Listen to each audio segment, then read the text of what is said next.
Atlantis has always been the big one. That has been the one that everybody talked about, was this incredibly advanced civilization, and no one could figure out where it is. Right. Or if it was real.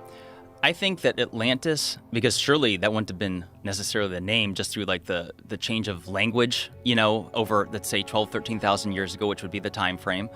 So like surely there would be several different changes of language, but I think it represented a civilization that was doing great things.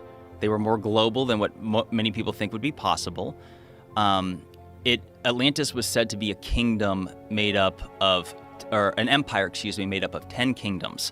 And then there was the lost city of Atlantis, which was the capital, which was said to be made up of concentric circles, 2 of water, 3 of land, and essentially that they were obliterated by a cataclysm, as passed down by Plato, although it's worth mentioning that Plato got the story of Atlantis from Solon, who was his uncle separated by 6 generations. But what most people don't realize is that Solon had traveled to Egypt, and so it's the ancient Egyptians is where that tale comes from, which makes it even more bizarre because I would argue that the most spectacular ancient civilization is the Egyptians. I mean, no disrespect to the Romans. Hard to deny.